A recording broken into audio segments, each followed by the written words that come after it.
Hey there everyone, this is Samuel Johnson and welcome back to the Ben 10 crossover retrospectives. And today we're going to be discussing the third televised crossover that Ben 10 has taken part in, OK Ben, Let's Go Universe, crossover Nexus. And unlike the last two, this is a four-way crossover this time around, so we got four shows to talk about before we actually get to the special itself. And since this is the Ben 10 crossover retrospectives, we'll start with the Ben 10 side of things.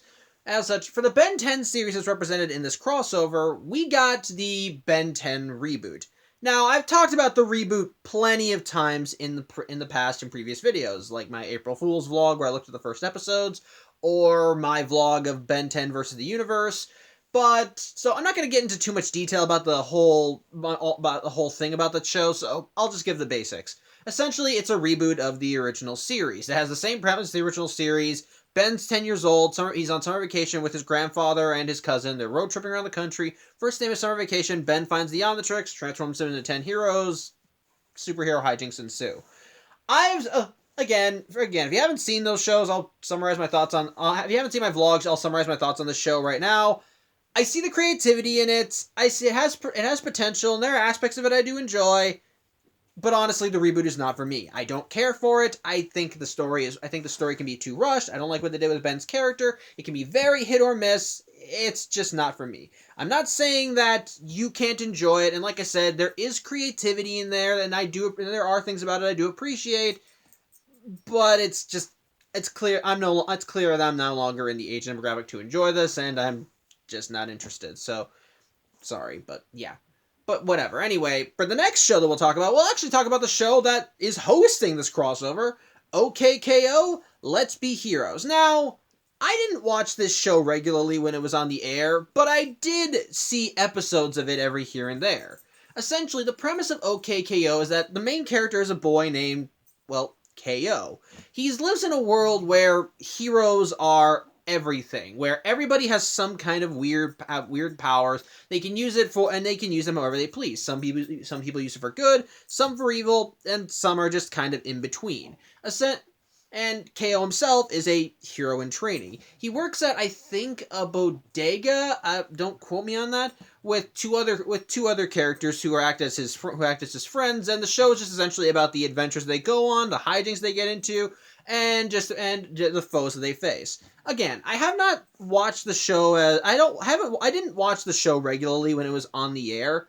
But of what I have seen of it, it definitely looked like a really creative show and was a lot of fun and had a lot. Clearly, it was had a lot of heart put into it. It looked a lot like it had a lot of fun, and just like with all well-written shows, while it had its goofy moments, it also could be more serious too, with some well-written characters, well-written villains. Even the finale apparently kind of got dark with how it went down. I'm not going to talk about it, but it was very interesting. And one day I may check out the whole series myself, but from what I've seen of it, it definitely looks alright, definitely looks fun, and it also helps that OKKO has also had its share of crossovers, not just what I'm going to be talking about today, but it also did a crossover with, like, Captain Planet. There was one where we learned that one of the characters, Enid, went to school with all the girls from Scooby-Doo and the Ghoul School, and there's even one that happens out of this where KO meets Sonic the Hedgehog, so that's a lot of, so, yeah, it's not, so OKKO is not alien to crossovers, but yeah, whatever. But with that out of the way, let's go to the third show that's represented in this, Steven Universe. I'm not going to get too much into detail about this because I plan to talk about Steven Universe at some point in the near future, but I can at least talk about the premise. The show, Steven Universe, is about, well, the titular Steven Universe. Steven is a member of a group of warriors called the Crystal Gems, whose duty is to protect the Earth from extra-normal threats. Steven's mother was the original leader of the Crystal Gems, but after she gave birth to Steven, she disappeared. Because the thing is, as we learn in the series, the center of a gem's being is a literal gemstone. Their body may look real, but in reality, it's a hard light hologram. If something happens to their body, they go back into their gem, and usually, after a while, they'll come back out good as new. However, in order for Steven's mom to pass along her powers to Steven, she had to pass along her gem, which means she had to cease to exist. And as such, Steven As such, the show is just about Steven trying to find his place in the world, having him grow up, trying to figure out where, trying to pretty much fill his mother's proverbial shoes, trying to be there for the team, essentially just dealing with his everyday life and how it has an effect on him, both positively and negatively. Again, I'm not going to get too far into it, but needless to say, I honestly love Steven Universe. It's a very fun show. It has a lot of depth to it, has a lot of interesting and very introspective moments, and honestly, and again, it's one of those shows that I really want to talk about, and I am going to talk about it too. I have the complete series on DVD, so that's something to look forward to if you like that show, and if not, sorry, but yeah. But with that out of the way, let's talk about the final show in this crossover, and one that many have actually been dreading, I suppose. Teen Titans Go. Yeah, so if you don't know, I'm sure a good chunk of you know what this is if you're watching this, but Teen Titans Go is a kind of sort of reboot of the original Teen Titans cartoon from 2003. The premise is that we have five DC heroes, in this case second stringers, that have come together to form their own super team that they call the Teen Titans. Their members consisted of Robin, Batman's former sidekick, Cyborg, a half-man, half-machine, Beast Boy, a boy who can literally transform into any animal on Earth, an alien princess named Starfire, and a half-demon sorceress by the name of Raven. Essentially, the original premise of the premise of the original show was that just these five teenage superheroes coming together and fighting crimes while also kind of growing as heroes, as a team, and as friends. Teen Titans Go is inane nonsense. Yeah, Teen Titans Go was like I said, it was meant to be. It's kind of sort of a reboot in that the sense it has these characters and they are voiced by the original actors, so give kudos there. But the show itself is just insane and weird and all over the place. But it can be crazy. Like, all the characters in one way or another are just kind of nuts. And as a result of this, it's very the show itself is very all over the place in terms of quality. And unfortunately, not many people like it. Myself included. I don't care for Teen Titans Go, and I know there's a lot of other people who absolutely despise it. Like, they think it's just like it's tarnishing the good name of the original cartoon, of the Teen Titans. It's like a stain on an otherwise perfect record and blah, blah, blah, blah. And honestly, while I myself don't care for Teen Titans Go, I don't think it's as awful as other people think it is. Don't get me wrong. I don't think it's good. I don't care for it. But there is talent behind it. The people behind the show do at least have some idea of what they want the show to be, and honestly, while the majority of the show, in my opinion, is kind of just all over the place, when it lands, it is spectacular. That while a lot of their jokes are kind of inane and weird, when they're funny, they can really get a laugh. When they're clever, they're really clever. And when it's entertaining, it's actually entertaining. I think if I wanted to use an example of when the show was actually being clever, I remember there was one episode of the show where Control Freak turned the Teen Titans into like one of those old 60s era cartoons. And so, the episode kind of followed the standard cliches that cartoons like that were. And so when they got to when they met the villain of the piece, they at first thought he was like a generic baddie who was like, oh, I want to take over the world because I'm generic evil. And so when they point this out, he goes onto a long diatribe about just how crappy and shitty his life is, and all these various little things that get to him, about how his wife's divorcing him, how he barely has a connection with his children, how his son doesn't even want to look at him, how he spends his days up in his room, how he doesn't know what to do, and how he's starting to realize that maybe he's doing all these evil things because he's projecting his own self-loathing out onto the world. It's honest to God hilarious, and what's even funnier too is that after he just bears his soul to the Titans, even they're like, oh, boo-hoo, life dealt you a crappy hand, that doesn't mean that make sure you're doing it right. It's honest to God hilarious, and even then, and like I said, when it's fun, another example, in Teen Titans Go to the Movies, the Stan Lee cameo. That's all I need to say. If you're interested, look it up. It's hilarious. But So, like, there is talent behind Teen Titans Go. It's just that, yeah, I'm not. It's like with other shows. It's clear that I'm not in the demographic for it. I'm not interested in it. It's just weird and insane. I'm not interested. I don't think it's a good show, but I do understand it has its fans. There are aspects of it that can actually work, and well, and on top, it is a way to get people interested in Teen Titans. I once knew a guy who said that his nephew got into the comics because he watched Teen Titans Go, and so I think if the show is able to do that, then I think clearly it's doing something right. So while I'm not a fan of Teen Titans Go, I can appreciate what it does right and so yeah, I can't bring myself to hate it as much as others. I don't like it, but I don't think it's as bad as everyone says it is. So yeah, make of that what you will. You're free to disagree. That's just my personal stance on it. So yeah, but yeah, whatever. We're done with those shows. So with all that out of the way, let's talk about the actual crossover itself. So, like I said, when this crossover first came out, it was at a time when I didn't watch Cartoon Network regularly. I'm in my 20s right now, so there's absolutely no way that I was going to tune in every day and watch the latest cartoon or whatever unless it was something I was really interested in. However, I wound up discovering this crossover through Twitter. It hadn't aired yet, but there was advertising for it online, and when I saw it, despite the fact that one half of the shows featured in it were shows I weren't interested in, and one fourth of it was from a show that I didn't really watch a lot, I was excited.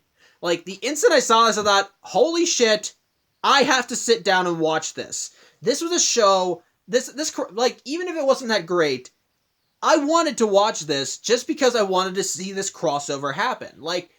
Even, like I said, I was not interested in, I'm not interested in the reboot. I didn't like Teen Titans Go, but at the same time, seeing these characters together, that hyped me up. I wanted to see, even if these weren't the versions of the characters that I would have wanted to see in this crossover, I looked at this and I thought, this is probably the only time in a regular television show that I'll see characters from Ben 10, DC, or Steven Universe crossing over together, especially since almost none of those properties have anything to do with each other. So this is probably just a one-time thing, and there is no way in hell that I'm missing it. So I was genuinely excited when I heard about this crossover, and so when it was eventually aired, I did wind up recording it and watching it later.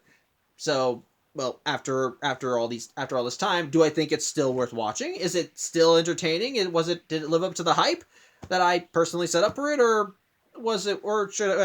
could I have spent 11 minutes watching something else? So, well, let's get to the story and find out. So, yeah, I guess in terms of I guess when it starts up, we actually open up the special episode actually opens up in the ruins of a city where we're introduced to our villain for the episode, a man named Strike. There is really nothing to Strike. He's just the villain for the episode. He's a guy in a red and black suit, which admittedly does look kind of cool. He's got a metal arm, and he's got a giant pen laser, which he can use to create and destroy things, though he mostly uses it to destroy. And essentially, we see him using this pen and opening fire on someone in the city. We don't get any clear details, but we do see outlines of two people avoiding the blasts and trying to take cover. Strike, of course, is getting annoyed that they're not fighting back, and so he decides, fine, if I can't fight you guys, I'll just get someone else to fight. And so we see him go through a log on this pen until he comes to the profile of KO. As such, he opens it up and he summons KO, who is clueless as to what the hell is going on. And so Strike comes in, introduces himself, and makes it clear he wants to kill KO until the figures and shadows come in and get him out of there. And it turns out those figures are Ben Tennyson and our Steven Universe representative, Garnet. Like I said, I'm not going to get too much into detail about the Steven Universe stuff, but Garnet is the leader of the Crystal Gems after Steven's mother disappeared. Again, not going to get too much into detail, but she's a stoic leader, but she's also very fun, very supportive, and just overall is just best mom. Also, she's 100% badass, to the point where every part of her is badass, and if you disagree with me, I'm sorry, but I think you're wrong. Yeah, I'm just not even going to argue about that. If you disagree with me, I think you're wrong. You are free to disagree with me, of course, as we all can have our own varying opinions. I just personally think you're wrong.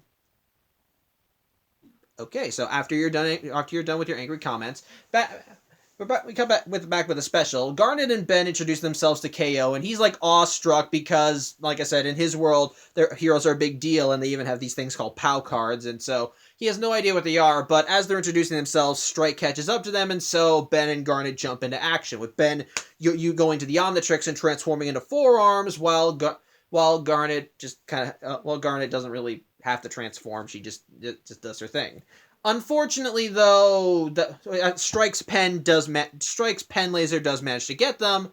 Specifically, it manages to zap the Omnitrix on Ben, then makes it disappear. And to top it all off, when Garnet tries to deflect a laser from hitting KO and Ben, it ends up destroying her glasses because she wears these she typically wears these glasses which do admittedly look cool. Usually hides the fact that she has 3 eyes, but like with the Omnitrix, once it gets hit, it disappears. Which, a funny thing that I like in this episode, it's revealed that those glasses are actually important because they help Garnet with one of her powers. In this case, an ability called Future Vision, which essentially allows her to see possible futures. And just see various possible futures, what could happen, and her actions in the present can pretty much predict whichever one will coalesce. And apparently, the glasses can help focus that. Also, she says their prescription, which I'm only mentioning because the idea of Garnet going to the optometrist and getting a prescription for glasses, I think is hilarious. But anyway, yeah. With Ben and Garnet kind of now slightly handicapped, they realize they gotta get out of there before Strike steals any more of their powers. As such, the 3 end up running away from Strike and manage to take cover inside what looks like a city hall. Strike doesn't follow them because he thinks he needs to do another angle if he wants to catch these guys.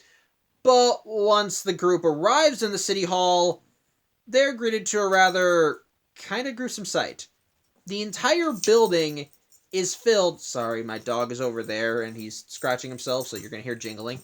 The entire building is filled with statues of Cartoon Network characters. Some of them good, some of them bad, but all of them frozen.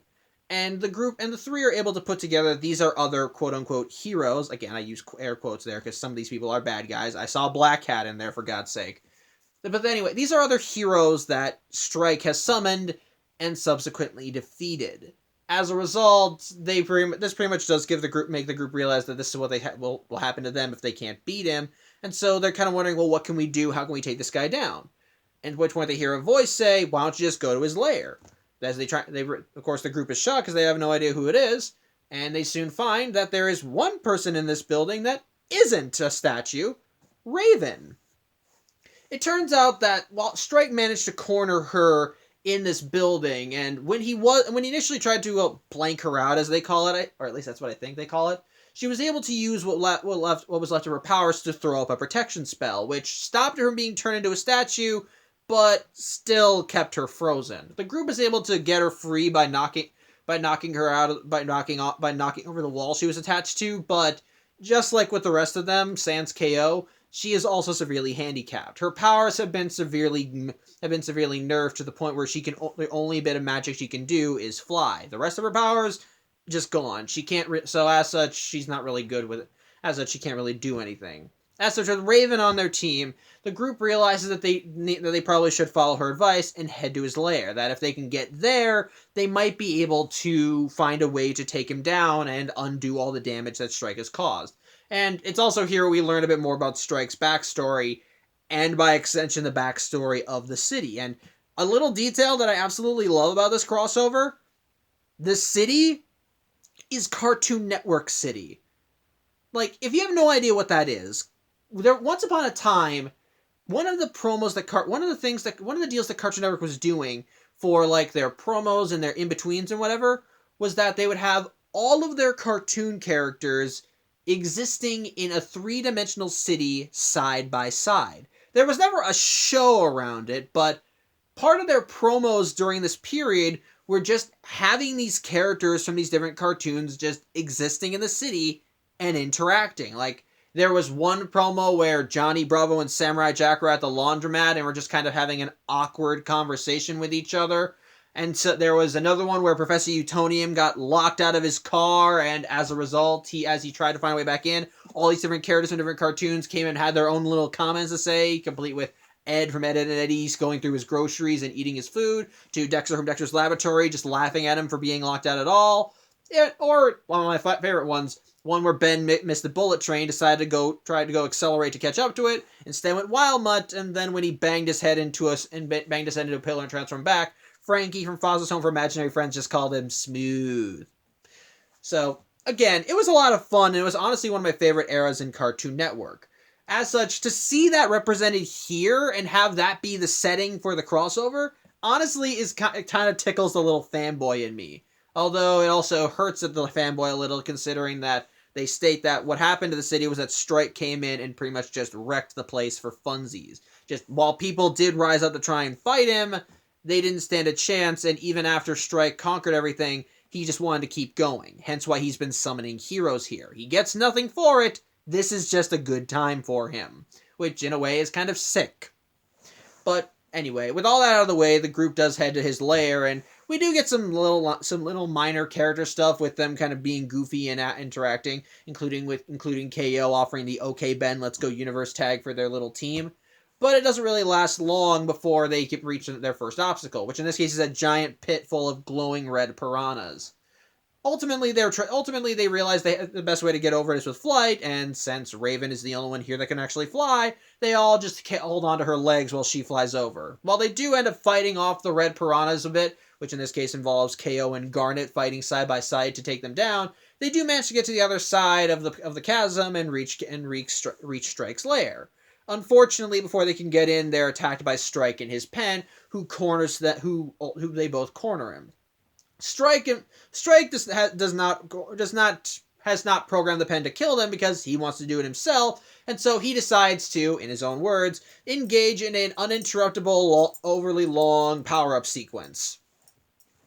As such, while he's doing this and the group is just cowering, they realize, how can we beat him? Our powers are nerfed. We cannot take him down.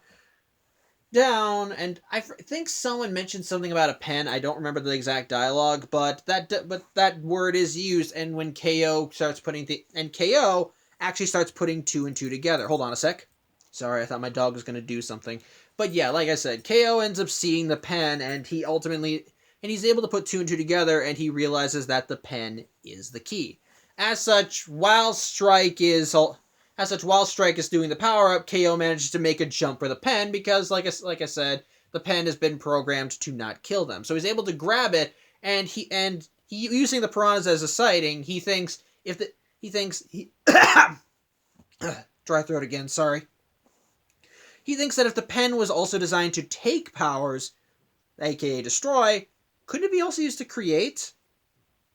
As such, used as a basis, he turns the pen on the group, also turning the switch from destroy to create, and sure enough, he's correct, as he's able to use the pen to give Raven back her powers, Garnet back her sunglasses, and Ben back his Omnitrix, allowing him to transform back into Ben.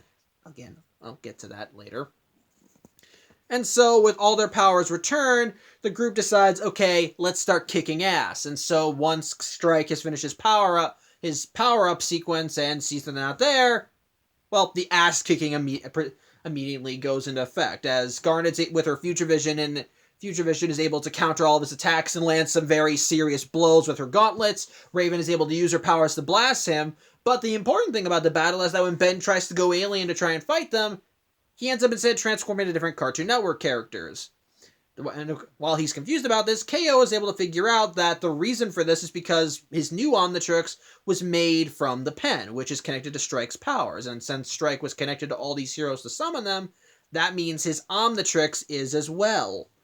As such, Ben Ben realizes the power he has in his hands, and so KO gives him a boost by giving him a power punch, which is a aura fist that he shoots out of his hands, which Ben rides on top, which flies directly at Strike. And so as it flies forward, Ben just starts shuffling through all of them as the Cartoon Network theme plays over him, and he manages to use the powers of all these Cartoon Network characters to land a finishing blow and essentially annihilate Strike, leaving nothing behind but his arm. As such, the bad guy is defeated and the day is saved, and the group realizes that they can't leave CN City the way they found it, and so they reprogram the pen to essentially rebuild everything better. As the buildings are all restored, everyone that Strike froze is back up, and now it's all just nice and pretty and beautiful, and everything, and pretty much all the bad stuff has been undone. As such, with Raven's powers restored, she managed to use her magic to open portals for everyone to head back to their respective universes. Though before Garnet and KO part, they have a nice little sweet moment where KO hugs Garnet, and using the pen, Garnet's able to make a little POW card of herself, so KO has something to remember her. And so, both characters go through their portals back to their respective universes, and the episode ends with KO waking up back in the bodega again. I think it's the bodega. Don't quote me on that. At first thinking it was a dream until he finds Garnet's Garnet's POW card. So, all right. So, what did I think of this crossover? Okay, personally, and I feel like I'm going to be ticking someone off when I say this, I think it's just all right. And unfortunately, that's all I think it is. I think the episode is just all right. I know that there's going to be someone out there going, why the hell would you say that? But hear me out. Before I get to why I think it's just alright, allow me to first say what I did think worked about it. For starters, this episode I think is honestly a nice dedication to Cartoon Network and its history. Having the setting for the special be Cartoon Network, the ruins of Cartoon Network City. That I think managed to evoke imagery from any viewers that remember that time period. And even if you weren't, it's still kind of cool to see. It's kind of cool to see this different backdrop where all these different characters exist. So I do think that that's a nice way of doing that. And on top of that, seeing the main villain bring in all these different characters from all these different cartoons, it's honestly really interesting to see, and it's just a who's who of Cartoon Network characters, and it's not just like one set of characters from one specific era. They're from all different eras, like from the Cartoon Network's beginnings to their mid to late 2000s, from like just 10 years ago, maybe even some miniseries represented. Like I said, at one point I saw Black Cat in the crowd of Frozen characters, and that's from a cartoon that's primarily Spanish, and to my knowledge doesn't have a lot of episodes, but don't quote me on that.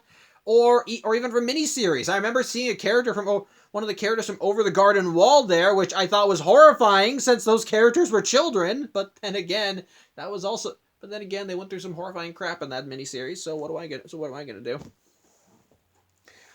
And even from shows that admittedly weren't that great. But just seeing all these different characters from all these different eras come together in this one thing, it's just one giant bout of fan service. And I'm not gonna lie, I ate it all right up. It's just so fun to see everyone come to all these eras of Cartoon Network represented in one 11-minute episode.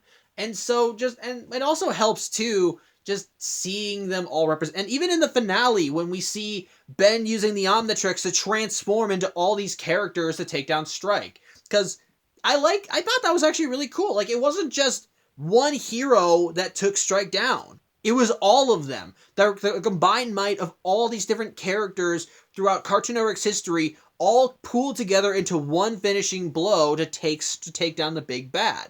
That, I think, is really damn nice and a very cool celebration of Cartoon Network's history. Just to see that represented in the special, I thought was really good.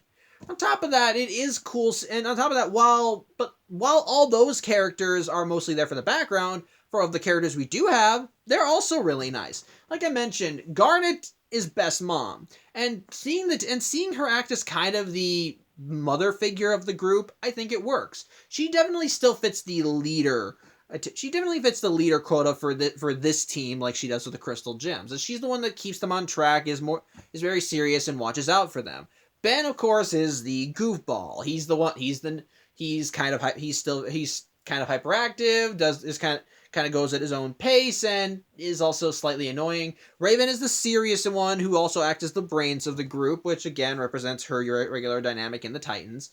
And KO is just, well, plucky. He's definitely the charm of the group, and he's the one that has all the energy. And even when the team has its darkest moments, he's the one that keeps up morale. He's the one keeping everything going, and he does still, of course, contribute, as he's the one that figures out that the pen was the source of Strike's power, and by taking it away and reversing its functions, they were able to turn the tide and take the guy down. So it is nice to see that there, and there are some little interactions that I think work. Seeing Garnet be the mother of the group, or seeing Ben kind of clash with them. There's actually a minor joke in the special where while Ben was stuck his forearms and Raven called out, "Why don't you go to his lair?" KO thought at first Garnet said it, then when she denied it, he went to Ben, and Ben made a comment about, "What, dude, did that sound like my voice to you?" Which is it's hilarious, because Tara Strong voices both characters. So I like that. But honestly, again, it's just kind of pure fun fan service. Just seeing all these characters come together and ultimately just seeing them all come together. No one era of Cartoon Network is forgotten in this special. Everybody gets their time everybody is represented in one form or another, whether it be a brief cameo or a setting. It's all fun, and I love it. Even if the primary cartoons in this are shows that Cartoon Network was showing currently at the time. So, what can you do? And on top of that, there's also Strike. I'm not going to say he was an amazing villain, but for the purposes of this crossover, he was fine. Definitely just simple bad guy that you had to take down kind of deal. He was just the generic fun villain. And honestly, when you actually do sit down and think about his motives for why he's doing all this, you gotta admit it's kind of effed up. It's really it's not he doesn't have an end goal in mind. It's just he wants someone to fight. He's the bad guy. He just wants to kill, and even after destroying the city, he just keeps pulling in more heroes to fight just for his own sick enjoyment. And it's actually, yeah, again, it's kind of generic, but also really effed up when you stop and think about it. And Strike himself is actually kind of a fun villain. Very, definitely the bad guy. He's also fun to watch. Slightly hammy, just overall a good time. But, and of course, it's still cool to see the group interacting and working together, because they do end up working together well. We see KO and Garnet coordinating well when they're fighting off the piranhas. While Ben is only limited to one alien, he does manage to use him well in the situations he qualifies. And of course, and Raven, well, again, she's the smart one and manages to pull her weight in knowledge and where the team should be going. So I like that, at least. But with that being said, what keeps the episode from being great? What just keeps it all right? Well, case in point, it's mostly fan service. That's kind of one of the big problems. The episode mostly relies on nostalgia and fan service to kind of get the zeitgeist going. And again, like I said, the fan service is fun. It's cool seeing all these different eras of Cartoon Network represented in one special. But that's kind of the big thing that keeps it. That's the only thing that keeps your attention. Most of what keeps you interested is just seeing the zeitgeist, seeing these characters there, because the actual story itself is just, well, there. There's no real meat to the story. It's just simple, heroes called in, fight bad guy. There's no real major developments, and there's no real plot twists or anything. It's just simple and straightforward, and admittedly rushed. That's kind of one of the problems that I have with stuff with 11-minute episodes, and one of the problems I also have with the Ben 10 reboot. It's rushed. There's barely any time for character interaction. It's just mostly fighting, mostly getting through it, and any quiet moments they have are mostly just there for exposition dumps. Case in point, when the episode starts, it's Strike like I said, it was Strike trying to catch Ben and Garnet before summoning in KO. And the instant Ben and Garnet meet KO, they immediately get into quick little explanations of who they are and who they are in their shows, which are mostly just there for the sake of getting anyone unfamiliar with those shows up to speed on what the deal is with these characters. After that, it's back to the action. Then after that, we have the scene where the group finds the statues before they run into Raven, who once again just does some exposition dumps. Does an exposition dump about Strike's deal and what they should be doing next. Again, and I'm not going to say that they don't have little character interactions, but they're very quick and far between. One character interaction that I think kind of worked was when the KO kind of shanghaied Raven into joining their group. He was all a little hyperactive and nice. It's like, welcome to the group, Raven. Oh, nice to have you. And then Raven just kind of sighed like, well, he's less annoying than Beast Boy. So I like that. It's a funny little line and a funny little quip. And after that scene, when they're on their way to Strike's base, they do have like a few seconds of character development where KO says, hey, we're all from superhero teams. Why don't we form our own? And then when he proposes the OK Ben Let's Go Universe team name, like 2/3 of the team think it's stupid, while Garnet, being Garnet, gives it 10 out of 10 and a little wink to try and make KO feel happy before the crew all just has a laugh, and then back to the piranha, and then, well, chasm full of red piranhas. It's mostly just action and exposition. There are very few slow moments. It's just get through the story. Get through this, get through that, get exposition, get to fight scene. And as a result, it feels rushed. They don't really feel invested fully in the story because of that. It's mostly just there for fan winking and having all these cool little things together. And as a result, it doesn't really offer much in the way of character interaction. And unfortunately, because of that rush nature, there's not a lot of that either. We get brief snippets of it, but it's not as much as you would think. In the previous crossovers that we looked at for these vlogs, we've seen the characters from the crossovers interacting and working off of each other, whether it be in a fight scene or whether it be in characters. They would have at least a few minutes here and there so they could interact and work off each other, build character and dynamics with each other. Here, we get like the briefest of dynamics before. We only get like very brief dynamics before they have to get back into the action, or we get thrown into some exposition. And to be fair, the characters are still written in character even in those moments. Garnet is the supportive mom, Ben is the goofball, Raven is serious, KO is KO. But at the same time, it doesn't feel like there is a lot of meat to it. It's just kind of the bare minimum that you would have for this sort of crossover.